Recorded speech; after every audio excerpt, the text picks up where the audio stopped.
I'd like to focus on the economy, specifically on this question. Do you think it's fair for voters to blame your party, to blame the president for some of the problems we've seen with inflation, gas prices, et cetera? Well, I think it's inaccurate, whether fair or unfair. I think it's inaccurate. However, having said that, the reason I think people don't exult in the number of jobs that have been created more than at any other time, the unemployment, the way the economy is really working, their wages are up.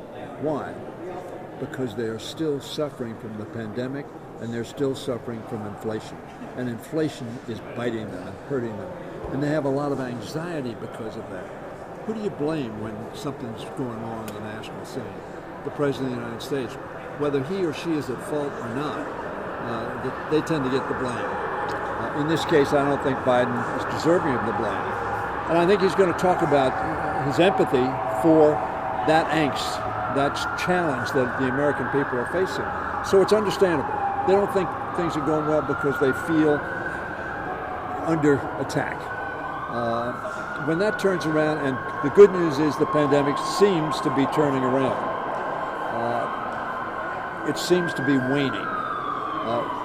You just said to me a little, I'm glad to have the mask off. I think people feel that the mask has sort of been, not everybody, but a lot of people feel the mask has been sort of controlling them. And they forget it, and then they feel guilty. And then certainly inflation, and they see the empty shelves at their grocery store, and they pay the gasoline prices.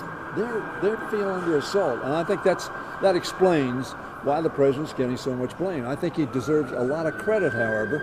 When he got into office, within 2 months, we passed the rescue plan that put money in people's pockets so they didn't fall through the floorboards, put shots in their arms, for the most part, those who would take it, so they're now safer from a health standpoint than they would have been, and put kids in the schools, gave the school systems throughout the country the ability to make their schools safer for kids so we can send them back to school.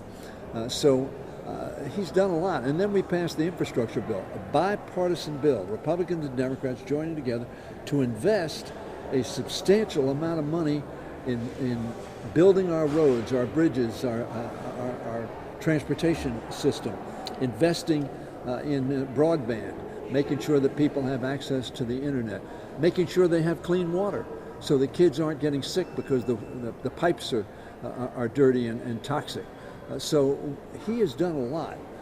We now have the Competes bill, which we just passed, which is pending in the Senate, which hopefully they will pass, which will build back manufacturing in our country, will invest in a clean environment, and will make, as the president will say today, building a better America. And I would say a stronger America. I'd add stronger. Building a better and stronger America. So I think he deserves a lot of credit. I'm sure he's going to talk about that. And then, of course, he's going to talk about Ukraine. We're in an environment which, in my view, and I've served here a long time, is probably one of the most dangerous periods we've seen since the Second World War. We have Russia invading Ukraine without provocation. A criminal, international criminal lawbreaker in President Putin, who is murdering people without any kind of justification. This is not defense. This is simply a flat-out attack on free people who are in a sovereign country that Russia and Putin, not so much Russia, because I think he is responsible, solely responsible for this action.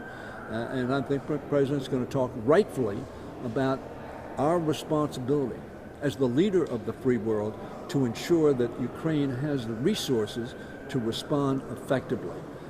With a president who is showing unbelievable courage, President Zelensky, staying the course, looking the Russian bear in the eye and saying, you're not going to take us without a cost. Covered a lot of ground there. I appreciate your time, Congressman. Thank you so much. You bet.